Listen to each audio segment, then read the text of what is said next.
You know, people ask me who my favorite has been. I've seen so many people. I've seen Stevie Ray Vaughan. I've seen Ray Charles, The Killer, Jerry Lee Lewis, Fats Domino, a bunch of heroes of mine. And, you know, they've all been great. Bonnie Raitt, I mean, all these people that I've worked in with. I keep thinking, who is my favorite? The longer I think about it, it's got to be Stevie Ray Vaughan, because I don't know, for some reason he has everything that it takes to become a great star. You know, he's got the talent, he's got the experience, he's got the touch and everything, and all these other people have it too. But I don't know, something about Stevie Ray that maybe it's because he's gone now. I don't know. Well, a lot of people, of course, say Austin City Limits used to be more about country music, or it used to be more about Texas or Austin music, or it used to be this or it used to be that.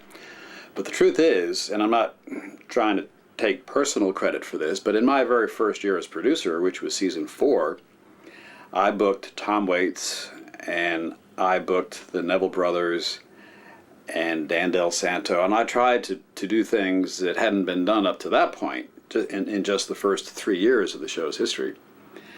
And I had to kind of pull back because I think some people weren't quite prepared for that kind of a shift musically. But I have always tried to mix up the music to be eclectic within certain restraints. And there were some years that we leaned more towards country, or maybe even too much towards Nashville type country acts. But when the paradigm, if you want to call it that, really started to shift, was only within the past 10 years. And a lot of the momentum for change had to do with the ACL Festival, when that started 7 years ago. I mean, it really gave me the freedom to be even more adventurous and a little more experimental when it came to our booking policy, because the festival opened the doors to a whole new, different generation of music fans and talent, since they had 160 some acts on 3 or 5 different stages over 3 days, which was a lot more flexibility, a lot more opportunities for different kinds of music than we had.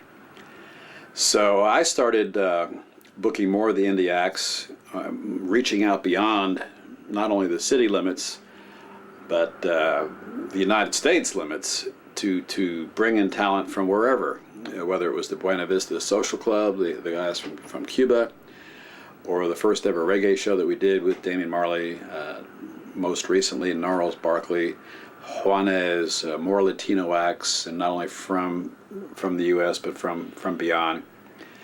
And I think also as the show grew and evolved, the sensibilities and the tastes of our audience also grew and evolved, so that people who once might have been put off by seeing somebody like Damien or Manu Chao or whomever on our stage, I think they come to expect music like that now.